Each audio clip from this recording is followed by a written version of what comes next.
Hello YouTube! In this video I'm going to outline a skeptical argument which, as far as I know, has never been proposed before. I'm calling it the many problems problem.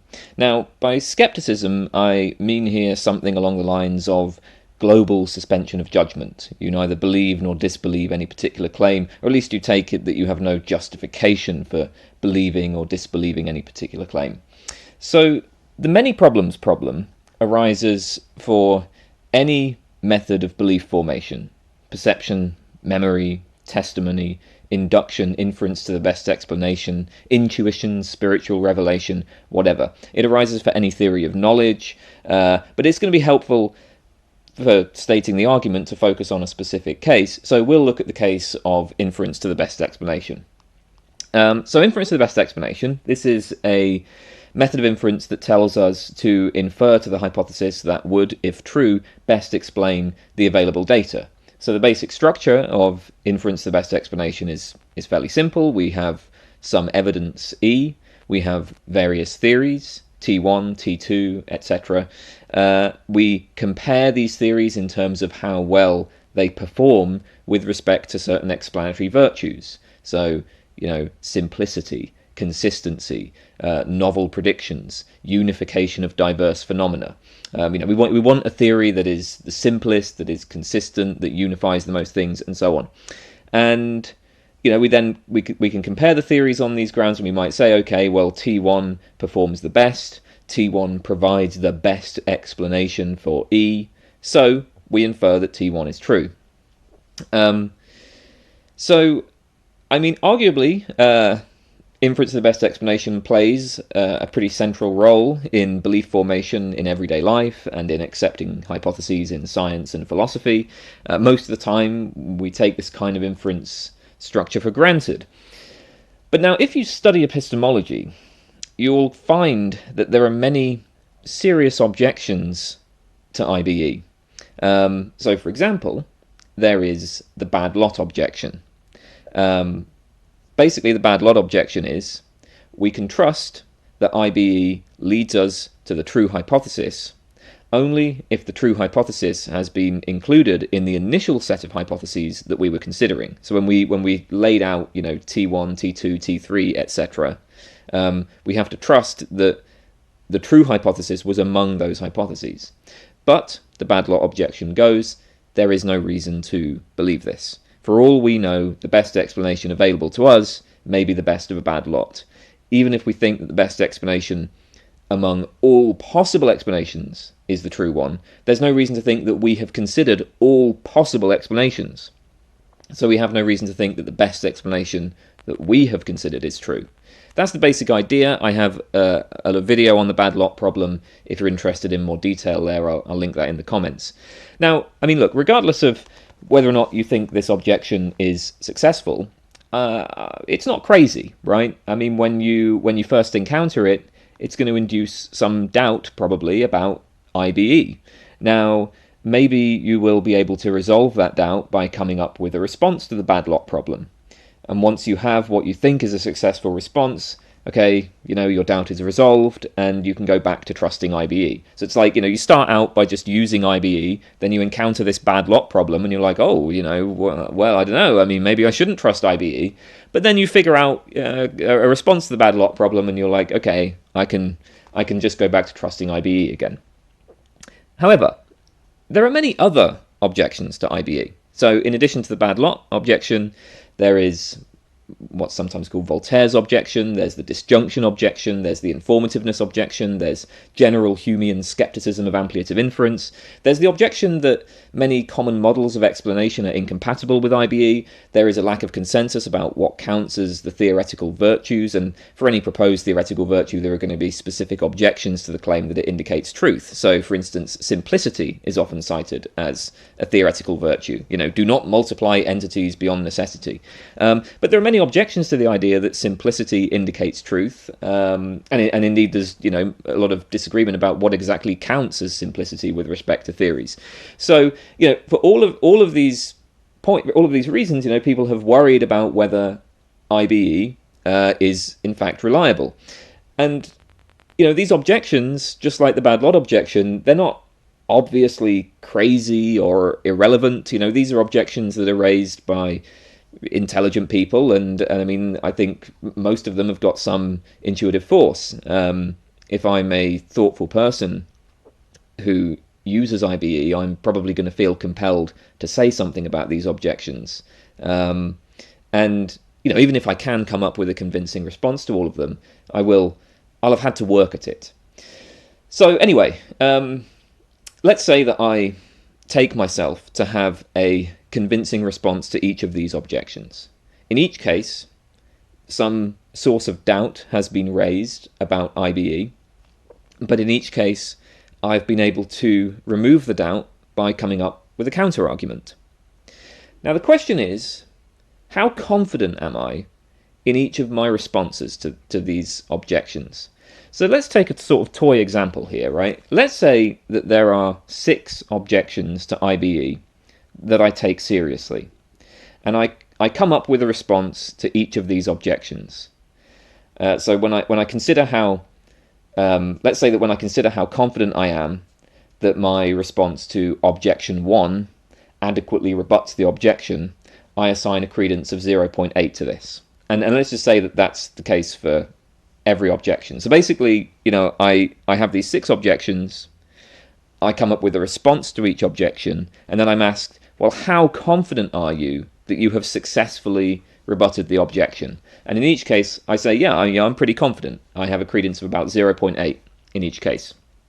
Now, I should note, by the way, that's actually a pretty high degree of confidence as far as philosophy is concerned. I doubt that most philosophers would be so sure of themselves in such a wide range of cases. I mean, for any attempted response to, say, the bad lot problem, there will be many philosophers who, maybe they even agree that the problem can be solved, but they disagree about your particular solution. So there are going to be difficulties for your solution that come from people who, even people who agree that the bad lot problem has a solution. So, 80%, 0.8, that's pretty high confidence under these circumstances. But let's just say this is the situation. So with this in hand, if I now consider how confident I should be that I've adequately rebutted all 6 objections to IBE, well, this is 0.8 multiplied by 0.8 multiplied by, and that's going to give you 0.26. So it seems that, by my own standards here, I shouldn't be confident that I've adequately rebutted the objections to IBE. I don't have a convincing case in defense of IBE. I have to conclude that my defense of IBE probably fails. Probably. So the basic issue here is that in order for me to be fairly confident that I have solved every serious objection that I've encountered, I must be extremely confident that I have solved each specific objection. But that doesn't seem reasonable. And, it doesn't seem that we actually feel this way. I mean, if you're a thoughtful person who's engaged with these topics for a long time, it's unlikely that you feel extremely confident about many of your arguments. So, by your own lights, you don't have a convincing defense of IBE. Now, of course, you won't be able to pinpoint exactly where your defense fails, but, so what? I mean, the issue is that that at least one of the objections to IBE probably still stands. If you could pinpoint which objection it was, if you could specify that IBE is untrustworthy for this reason, then naturally we would think that you would lose confidence in IBE. In the framework of the many problems problem, that's not what's going on. You don't pinpoint which objection it is that is successful. But it's not really clear why that should be relevant. So consider this analogy. Let's say there are 6 roommates, and each of them tells you that, they like vanilla ice cream. And so on this basis, you infer, okay, all 6 roommates enjoy vanilla ice cream. But later, you are informed by a reliable source that one of these roommates is a pathological liar. You aren't told which one, but surely that alone would undermine your confidence in the generalization that all 6 roommates enjoy vanilla ice cream. I mean, as far as that claim is concerned, it doesn't really make any difference which roommate is a pathological liar. Similarly, as far as the reliability of IBE is concerned, it doesn't make any difference which objection is undefeated. So this is the many problems problem. Again, the basic problem is, in order to be fairly confident that you've solved the objections to some method of belief formation, you have to be extremely confident about your solutions to each objection, and it doesn't seem like we are. Now, I framed the many problems problem in terms of IBE, but the same problem is going to apply to every other method of belief formation. Perception, memory, testimony, intuition, whatever you want. In all of these cases, there are many serious objections to the reliability of the method. And in order for you to be fairly confident that you've solved each objection, you have to be extremely confident about your responses to each specific objection.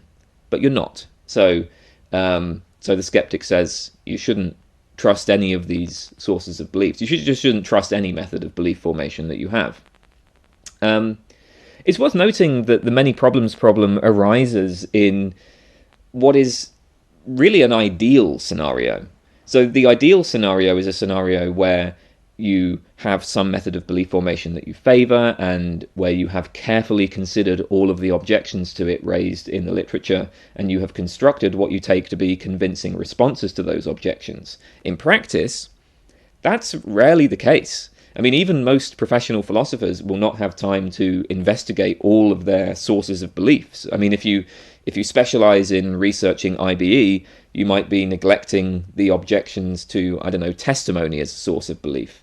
And of course, maybe you don't specialize in epistemology at all. Maybe you just specialize in something like philosophy of mind, so you don't really deeply investigate the objections to any particular method. This people are highly specialized now, right? So the point is we all know that there are objections that we're not aware of, objections that we are aware of, but we haven't considered carefully enough to come up with a response.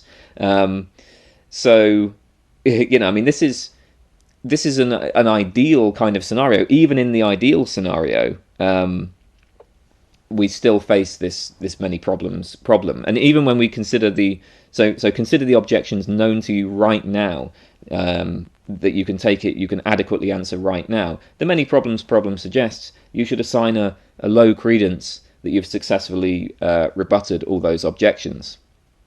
Of course, again, in practice, there are multiple objections you haven't even attempted to answer. So, if anything, this should only increase your doubt in your favoured method. Now, of course, it's worth noting that none of this entails that the critic of IBE succeeds, because even if I think that my favoured responses to the objections fail, it may well be that there are other responses to those objections, responses that I haven't yet encountered, but which succeed. The point here is not to show that IBE is unreliable. The point is just to introduce doubt. Again, this is an argument for skepticism. The conclusion is just, well, we don't know whether IBE is reliable, right? It's like we should doubt IBE. We're not saying IBE is unreliable, or perception is unreliable, or testimony is unreliable. It's just, we don't know. The argument is trying to lead you to suspend judgment about the reliability of IBE. So that's the many problems problem. Okay then, a quick advert. So I have a Patreon in which there's a whole bunch of bonus videos available, and of course I've been away for a little bit, but I'm back now, and we'll be uploading on Patreon once a week. I'm going to have a bonus video up on there. So if you're interested in seeing more of me, then you might want to check that out. I also have a PayPal if you just want to send me some cash. And also, this is something a little bit different, but I think kind of, it might be kind of fun. There are now Cane B shirts available, and these are some of them. There's these 6 designs here of Cane B shirts. These are available at this Etsy link now. So this is just if you want to have a shirt that's related to me in some way, then you can go there and get one. I should say each of these shirts, so there's 6 shirts, and they're all limited edition. They're limited only to 10. There's only 10 of each shirt available. So if you want one, you better get on it pretty quick. And we'll see how this goes. I mean, I may well be making more shirts in the future, but these shirts are limited to 10. There's only ever going to be 10 of them. These are not coming back. There's 10 available and then they're gone. So even if this does work out and we get more shirts, this is all you're getting. I should say, because, this is something people care about. Obviously, look, I'm not an artist, so AI was involved in the creation of bits of these. Making the Plague Doctor, for instance, hold the book in one of the shirts. I used AI for that. But the design, the placement of the text, that's me. So there is a personal touch to it as well. But anyway, if you're interested in that, that is available at that link. And let's get back to the video. Okay, so I'll note a couple of initial worries about the many problems problem. So a first objection comes from externalists about knowledge. So one way that we can think of the conclusion of the many problems problem is in terms of knowledge. So I think this is, in fact, how I framed it when I explained it just a minute ago. We can say, you do not know whether IBE is reliable. You do not know any belief that is formed on the basis of IBE because IBE doesn't provide justification. But of course, I think there's a bit of caution that's required here, because let's say we accept an externalist view of knowledge, such as reliabilism. A simple form of reliabilism will say that S knows that P, just in case S believes that P is true, and S's belief that P was produced by a reliable process. That is, a process that tends to produce a high ratio of true to false beliefs. Crucially, as far as reliabilists are concerned, there is no requirement that S be aware that it's a reliable process. So if IBE does in fact tend to produce true beliefs, and you form beliefs on the basis of IBE, and those beliefs are true, then you have knowledge. And that's the case even if there are these skeptical arguments out there which challenge IBE that you don't have any response to. It just doesn't matter. You don't have to give a response to skeptical arguments against a method of belief formation in order for that method to lead to knowledge. All that matters is that the method is in fact reliable. So, as I see it,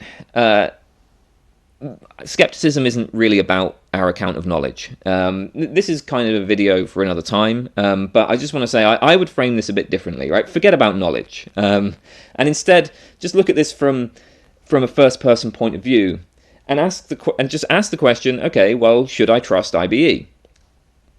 You can think about this just from a first-person point of view, given what reasons you have available to you, given the way that you're thinking and the evidence you have available to you, and so on. And then you can just ask yourself this question, like, should I trust this? And the many problems problem aims to undermine that trust. So it may well be that you know, in some sense of the word knowledge, beliefs that are formed on the basis of IBE. It may be that you are justified in some sense of justification in believing that IBE is reliable, whatever. But obviously those assessments are only possible if you presuppose that IBE is in fact reliable. And maybe it is, but the many problems problem, all it's trying to do is sort of suggest that you can't trust that presupposition. So I think this externalism kind of misses the point of the many problems problem. In my opinion, it misses the point of skeptical arguments in general. But as I said, that's a video for another time. But just for now, I would say the way I would prefer to frame this is more just, the aim of this argument is to undermine trust. It's to induce doubt. Is to make you doubt whether this is a reliable method. So a second concern about the many problems problem, we might wonder, isn't this really just a version of the preface paradox? So the preface paradox, I believe thousands of things. For each individual belief, I assign a high probability. But when I consider the set of beliefs as a whole, the probability must be extremely low, right? The conjunction of all my beliefs is almost certainly false. This is called the preface paradox because it's there's a sort of thing that some authors will sometimes do in the prefaces to their books, where they'll make a comment about how, well, any mistakes contained in here are my own or something. So they assume that that they've made a mistake somewhere in the book. They've probably made quite a few mistakes in the book. Now, if you were to ask the author, about each sentence in that book, do you believe this to be true? They would say yes. But then when you take the book as a whole, we take the whole conjunction, you're like, well, do you believe that to be true? And it's like, well, no, the answer is no, because actually I expect that some of the beliefs are going to be false.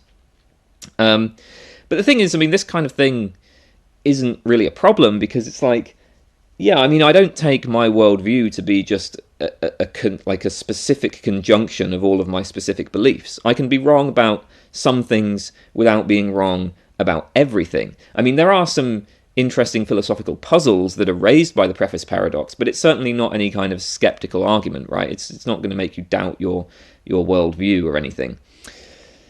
So I think that this, again, kind of misses the point of the many problems problem. The issue that's raised by the many problems problem isn't just that you might be wrong about something or other.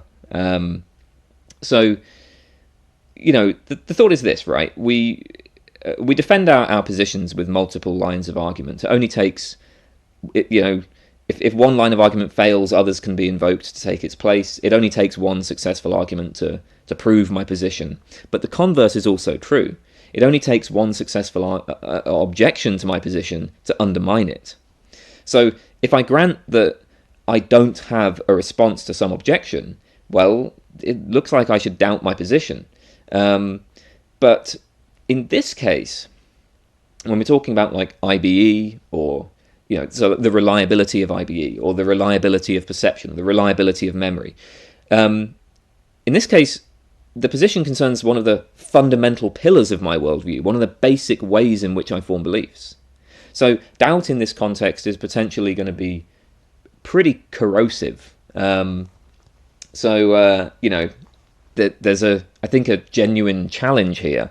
So here's a concrete case, right? Let's say that Verity believes in God. Sydney presents a powerful argument against God, the problem of evil, say. And Verity is disturbed by this, and she finds herself doubting her faith. But then she figures out a response, say the free will response. She's like, okay, well, yeah, I had this problem, it induced some doubt, but I've solved it now, I've got this free will response, I know why, a loving God would allow evil.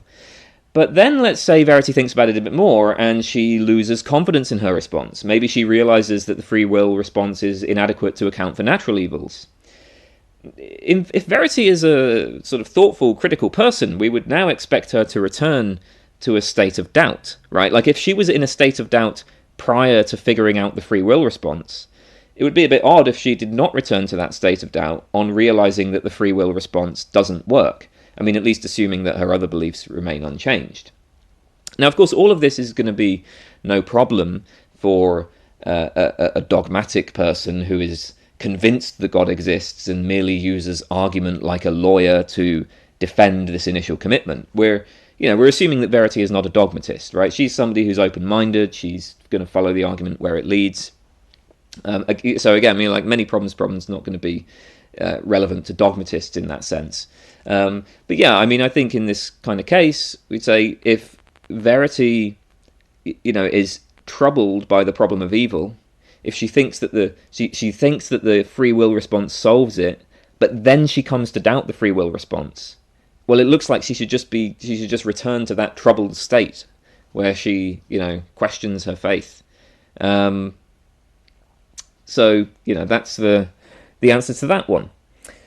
Right, a third worry is that the many problems problem is self-defeating. And this is because there are going to be many objections to the many problems problem. Maybe those objections don't exist yet, but there's going to be those objections pretty damn soon if people start talking about it. So applying the same reasoning, applying the kind of reasoning that we applied in the case of the many problems problem, must lead us to doubt that the many problems problem actually presents any kind of skeptical challenge. I mean, like, because look, there's a whole bunch of objections to it, and even though I might feel like I have a convincing response to each of those objections, I can't really be extremely confident about my responses to each of those objections. So I mean, so now the many problems problem just undermines itself. Now this objection to the many problems problem, I think, should just be embraced. The argument I've given here is indeed self-defeating. This isn't surprising. The many problems problem is a skeptical argument. It's a common feature of skeptical arguments that they are self-destructive. For the skeptic, the goal is to induce this kind of radical doubt, or it's to undermine reasoning in general. It's to suspend judgment about all beliefs. If that's the kind of thing we're aiming for, then yeah, I mean, you present an argument and then you let the argument eat itself. You have to throw away the ladder after you've climbed it. I do have a video on skepticism and self-defeat where I talk about this kind of point in more detail. But I mean, just for now, though, I would note that the mere fact that the many problems problem is self-defeating doesn't in itself show what is wrong with the reasoning that led to the skeptical conclusion. I think that, as with many skeptical arguments, the many problems problem appeals to fairly standard assumptions about, belief and argument. So it appeals to the assumption that we have degrees of confidence in our beliefs, that the success of a set of arguments or a conjunction of arguments depends on the success of each individual argument in that set, and so on. These are pretty standard assumptions. So one way that we could take the many problems problem is as something that presents just a kind of paradox. Instead of presenting this argument and then arriving at a skeptical conclusion, we might instead say, okay, well, which of the assumptions that has allowed us to construct this problem needs to be rejected in order to avoid the skeptical conclusion? That's one way we could think about this. But certainly the problem doesn't go away just because, we say, oh, well, it's self-defeating. At least I don't think it does. Okay, so let's say that we take the many problems problem seriously, but we want to avoid skepticism. What are our options? I mean, how can we, how can we kind of respond to this if we think the reasoning is sound? Well, I'll consider four from what I think is the least to the most compelling. So a first option is dogmatism. I might insist that I do have extremely high confidence in my responses to every objection. In general, maybe I just have extremely high confidence in my beliefs across the board. Now, just how high is extremely high? I think the probability assignment here will need to be made arbitrarily high, or I face the threat that new objections will drive my overall confidence below 0.5. After all, the history of philosophy is a history of people coming up with new objections to positions. Who knows how many more skeptical challenges to IBE might arise within our lifetimes. So I'm just going to assign like an arbitrarily high confidence in my responses to things, and I'm going to have to take myself to be nearly certain. I think this is not a position that most people are going to find very appealing. What's wrong with claiming near certainty? Well, I mean, it seems like my beliefs might be refuted. I have held many beliefs in the past that turned out to be wrong. I use, broadly speaking, the same methods to form beliefs today as I did in the past. Similarly, many of my peers who are about as intelligent and as well informed as me, they often hold beliefs that I think are false. This is especially true in philosophy, where you have intelligent, well-informed people having massive differences of opinion. So given all of this, I should expect that many of my current beliefs are false. I mean, what makes me right now so special that I could be nearly impervious to error? That seems, I think a lot of people would see that as just kind of absurd. So anyway, dogmatism is one option, right? You could just have extremely high confidence in your views, but as I said, I don't think that's going to be that appealing to many people. Here's the second idea that I think is a bit more compelling. So we need to distinguish two questions. there's the question, what is the probability that I have successfully rebutted the objections to IBE, from the question, what is the probability that IBE is reliable? I mean, those are different questions. The many problems problem will lead me to conclude that I do not have a good case in defense of IBE, that the probability that I've successfully rebutted the objections to IBE is fairly low. But of course, the same problem is going to arise for the critics of IBE. For the same reason that I do not have a good case in favour of IBE, they do not have a good case against IBE.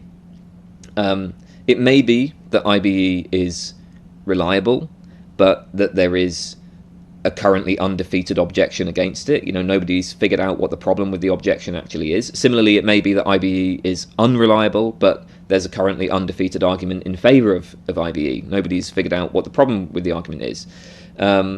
So, I could assign a probability of 0.2 to the claim that I have successfully rebutted the objections to the reliability of IBE. That's entirely consistent with assigning, 0.8 to the claim that IBE is in fact reliable. So there's a step in the many problems problem from something like, the objections to P have not been refuted, or I have not refuted the objections to P. There's a step from that to nobody knows that P, or I suspend judgment about P, or whatever. But obviously that you don't have to take that step. So you can just grant that the objections to IBE have not been rebutted, but then just continue thinking that IBE is reliable. I think, though, the worry about this kind of line is that it does seem to drive a wedge between our beliefs and our reasons for belief. So, if I ask myself, well, why should I believe that IBE is reliable? Right? There are objections to IBE that lead me to doubt the reliability of IBE. Initially, I take it that I've rebutted these objections, but then reflecting on the many problems problem, I lose confidence in my rebuttal. So, shouldn't I kind of be back to doubt now? Again, consider the verity God case, right? If I'm a reflective person, then it looks like my trust in IBE is going to be guided by my reasoning through the arguments for and against it. It's going to be guided by my reasoning through the objections to it, and then I'm going to kind of ask myself, like, well, are these objections compelling? Okay, maybe I have a good response to them, but then I think about the many problems problem, and I'm like, oh, maybe I don't have a good response. Again, it seems like if we want to kind of keep an appropriate link between our sort of reasoning and our beliefs, then this is going to be maybe a difficult response to maintain. So that's a worry about that one. So, a third option is to hold that rational belief just doesn't have to conform to the axioms of probability theory. So what we've been assuming here is something like this. Let's say that you assign 0.8 to A and 0.8 to B, right? So your credence in A is 0.8, your credence in B is 0.8. Well, we can then ask, okay, what's the probability of A and B? Well, assuming that A and B are independent events, you get the probability of the conjunction by multiplying the probabilities of the conjuncts. So to get the probability of A and B, you just multiply the probability of A by the probability of B. And in this case, that would mean that if you assign 0.8 to A, 0.8 to B, the probability of A and B is going to come out as 0.64. This is how it is if we're working out the probabilities of a well-defined system with clear individual states like coin flips or dice or whatever. But why should beliefs work like this? We might argue, look, this probability calculus is appropriate only for specific domains. So actually, there are loads of cases where it can be perfectly rational for me to assign 0.8 to A, 0.8 to B, and then I take it that the probability of A and B is 0.8, right? and where A and B are independent, right? So I just don't conform to the axioms of probability theory. So there are 2 points here. So first of all, the arguments in favour of conforming to probability theory are really not decisive. And in fact, the arguments for this are surprisingly kind of thin on the ground. I mean, the most popular is the Dutch book argument, but there are plenty of reasons to doubt that. Again, I've talked about this in other videos. I again will link those in the comments. Second, there are specific issues with modeling beliefs as these kinds of probability assignments. I mean, clearly this is an idealization, right? It's not like we really go through the world with these kind of precise numbers in our heads performing these mathematical operations, right? And indeed, maybe I don't assign any numbers at all. I'm just more or less confident about things. And I mean, why should the logic of confidence obey probability theory? Why should there be a logic of confidence at all? So it's worth comparing beliefs to the sort of exemplar systems that you get in probability theory, right? Like, take a coin. The coin has, we can idealize a coin and treat it as having these precisely defined individual states, heads or tails. And the assumption is each state has a 50% probability of occurring. I mean, this is a useful approximation. But for beliefs, I mean, there's not even really like a clear criterion of individuation. Like, what are we assigning the probabilities to in the first place? Consider the belief Santa Claus exists, right? What are the truth conditions for that claim? Is it enough that there's a jolly old man who delivers presents for lots of children? Or does it require that this man be dressed in a red suit, lives at the North Pole, rides a sleigh pulled by magical reindeer, and so on? If I believe that Santa Claus exists, does this, in some sense, contain other beliefs? So, like, does the belief that Santa Claus exists contain the belief that a jolly old man exists? Or think about this. Let's say Verity believes that Santa Claus exists and she's aware that Santa Claus is from the North Pole. Sydney believes that Santa Claus exists, but he's unaware of where he lives. Perhaps this just isn't a common part of the Santa story where Sydney grew up. Now, do Verity and Sydney share the same belief? Or are they different beliefs? Does the belief Santa Claus exists change as we learn more about Santa?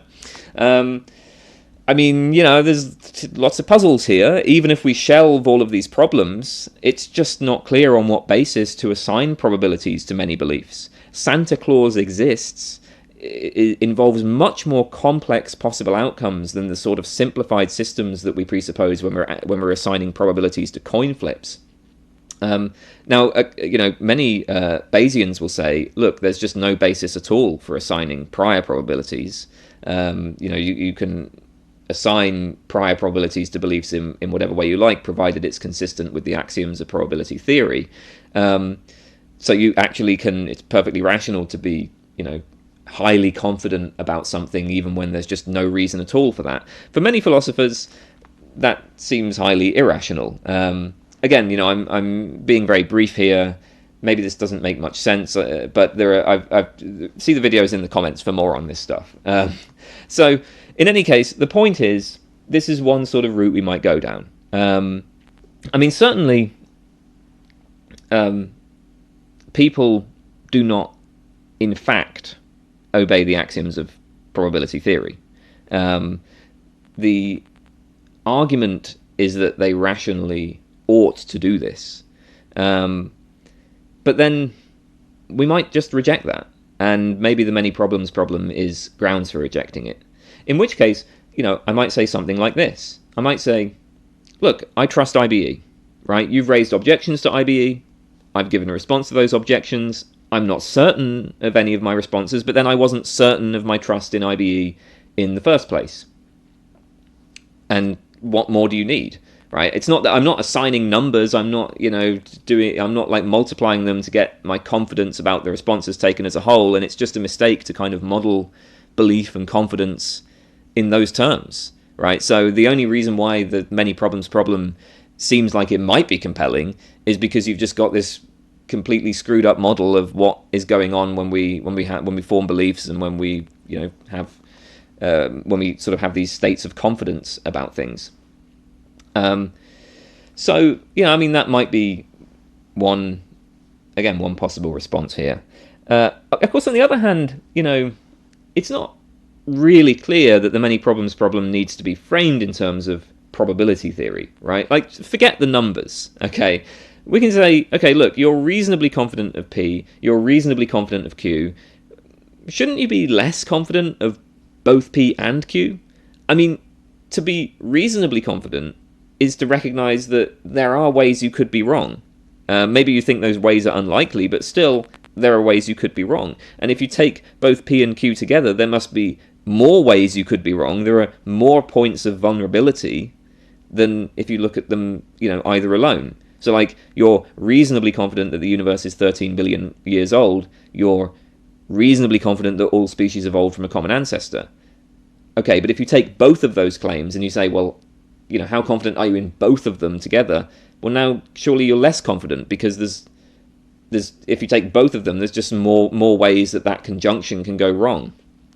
And as you add more claims to this, at some point, don't you become not confident at all? I mean, framing this in terms of probabilities is just a way of making the reasoning clear, but it's not obvious that we need to assign precise numbers to worry that there might be skeptical implications here. Okay, a fourth option. We might hold that belief is really a matter of will or commitment. It's not a matter of figuring out, the independent truth or assessing probabilities. On the standard view, belief has a world-to-mind direction of fit. For a mental state to count as a belief, it must be such that it aims to map onto the independent world. There is a way the world is, and the point of belief is to mirror the way the world is. Well, here's another model of belief. When I form a belief, I make a decision to defend a particular point of view. I recognize that this point of view faces many problems, some of which I can't even solve, but I have a hope that these problems can be solved and a commitment to attempting to solve these problems. Now, I can hope for X even if I think that X is unlikely. I can make a commitment to try to achieve X even if I think that X is unlikely. I think this view of beliefs as commitments might be especially appealing when we're dealing with the fundamental principles of our worldviews. So here are two reasons to doubt the kind of truth model of belief. First of all, let's say you take any set of beliefs, S. Suppose now that you add a new belief to yield the set S star. Well, we can guarantee that the probability of S star is not greater than the probability of S. Indeed, if the new belief is doubtful in any way at all, then the probability of S star will be lower than the probability of S. Adding a belief to S never makes the resulting set of beliefs more likely to be true. Why? Well, S is a proper subset of S star. If S star is true, S must be true, but not vice versa. So, so we might think, okay, our goal in forming beliefs isn't really to hold the beliefs that are most likely to be true, right? Truth isn't really the goal, because adding beliefs never makes things more likely to be true. Second, there are certain principles that in ordinary contexts are simply taken for granted and are not really even viewed as appropriate objects of skeptical doubt. So let's say that I'm learning how to drive a car, or I'm a scientist studying gravitational waves, or I'm at a bar drinking with friends.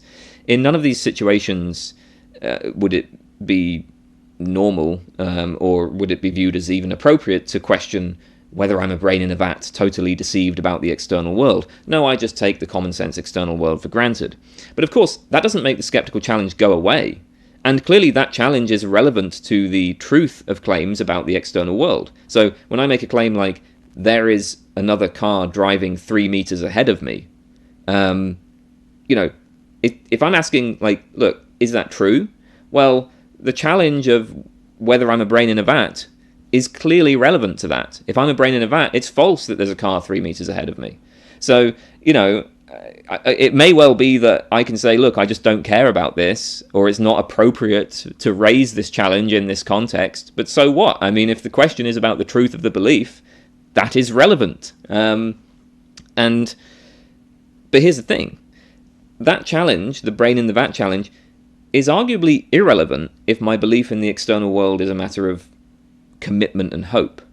Then I can just act on that commitment, and I just shelve the skeptical challenges for later. The obvious sort of challenge to this way of to this kind of view of belief is that it assumes a sort of doxastic voluntarism, that people can choose what to believe. But it might be said, look, belief just doesn't work that way, right? The way belief works is I reflect on evidence and arguments, and then I just find myself believing things. And in believing those things, I take them to be true. If I was to say, I don't know whether P is true, but I believe that P, well, that has a paradoxical ring to it. Similarly, like if I say, for all I know, P is false, but I believe that P, that's similarly paradoxical. And I can't control what I think is true or false. That just comes from, like, I think about stuff, or, I experience stuff, and then beliefs just sort of happen to me. So I think there's 2 points about this. First of all, we can't really choose our wills or commitments either, or at least there are some significant limits to choice here. Think about political commitments, right? I lean in a pretty strongly social libertarian direction. I didn't really choose to be a social libertarian in the way that I might choose what shirt to wear in the morning. I just find that in a wide range of cases I'm fairly disposed to respond negatively when the government outlaws personal activities that don't directly harm other people. When I hear that people have been imprisoned for drug offences, I have negative emotions towards this. I hope that drug legalisation won't have terrible social consequences and so on. And it's not really something that I can just switch off. Yes, there's maybe some sense in which, like, I kind of might choose whether or not to express this, but in terms of what my inclinations are, I just find myself, with the kind of sense that, it really sucks to put people in prison for taking drugs. So that's one point. And the second point, though, is that both beliefs and commitments do seem to be under at least some kind of indirect control. So, in the case of beliefs, I can choose to reflect at length on skeptical arguments. And if I do that, it has the effect of corroding my beliefs. Or I can choose to ignore those skeptical arguments. I can go out and play billiards with my friends, as David Hume might recommend, and then in that situation I can maybe forget skepticism and just let the beliefs reassert themselves. I can choose to let them do that. I can just choose to be like confident about the external world, or I can reflect on skeptical things and lose the confidence, whatever. So maybe this model of belief as commitment does have something going for it. Anyway, those were some thoughts. That was a problem, and then there were some thoughts about the problem, and that's pretty much it for this video. So I'll see you next time. Thanks for watching. Bye, everybody.